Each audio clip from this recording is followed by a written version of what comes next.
అండి ఎందుకంటే క్లియర్గా వినిపిస్తలేదు కొద్దిగా డోర్లు కొద్దిగా ఓపెన్ చేసి పెట్టండి సౌండ్ రీసౌండ్ కాకుండా వస్తుంది కొద్దిగా డోర్లు ఓపెన్ చేసి పెట్టండి ఇప్పుడు మన గౌరవనీయులు పెద్దలు మన ఎమ్మెల్సీ దయానంద గారిని మాట్లాడాల్సిందిగా ఈనాడు ఎల్బీ నగర్ ముఖ్య కార్యకర్తల సమావేశానికి అధ్యక్షత వహిస్తున్న మన విఠల్ రెడ్డి గారికి అదేవిధంగా ఈనాటి కార్యక్రమానికి ముఖ్య అతిథిగా విచ్చేసిన మన మంత్రివర్యులు ఫార్మర్ మంత్రివర్యులు హరీష్ అన్న గారికి మరి ఎమ్మెల్యే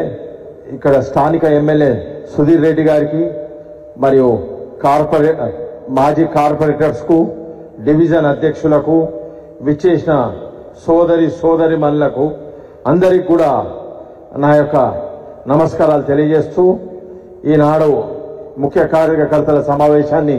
నిర్వహించినందుకు ప్రత్యేకంగా విచ్చేసిన అందరికీ కూడా ప్రత్యేకంగా ధన్యవాదాలు తెలుపుతూ మనకు రాబోయే పార్లమెంట్ ఎలక్షన్స్లో మల్కాజ్గిరి సంబంధించిన ఎల్బీ నగర్ కూడా ఏడిట్లో మన ఎల్బీ నగర్ కూడా ఉంది మల్కాజ్గిరి ఎంపీ కాన్స్టిట్యున్సీలో 7 కాన్స్టిట్యున్సీలు ఉన్నాయి 7 కాన్స్టిట్యున్సీలో కూడా మన టీఆర్ఎస్ క్యాండిడేట్సే గెలవడం జరిగింది అదేవిధంగా మనం చాలా మల్కాజ్గిరి కాన్స్టిట్యున్సీ చాలా బలంగా ఉన్నది దగ్గర 3 లక్షల ఓట్ల పై చిలుకు మెజార్టీతోని మన కాన్స్టిట్యున్సీ మల్కాజ్గిరి కాన్స్టిట్యున్సీ ఉందని తెలియజేస్తూ మనం అందరం కూడా కలిసిమెలిసి రేపు వారు కాంగ్రెస్ గవర్నమెంట్ ఏం కమిట్మెంట్ చేసినారో అవన్నీ కూడా ఇప్పటివరకు కూడా పబ్లిక్లో ఎవరికి ఫుల్ఫిల్ చేయడం జరగలేదు అదేవిధంగా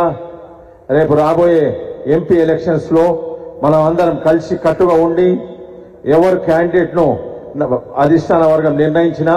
మనం అందరం కలిసి పనిచేసి వారిని కూడా మంచి అత్యధిక మెజార్టీతో గెలిపించాలని కోరుతూ నాకు ఈ అవకాశం ఇచ్చినందుకు ప్రత్యేకంగా ఇక్కడ చేసిన వారికి ప్రత్యేకంగా ధన్యవాదాలు తెలుపుతూ జై హింద్ జై తెలంగాణ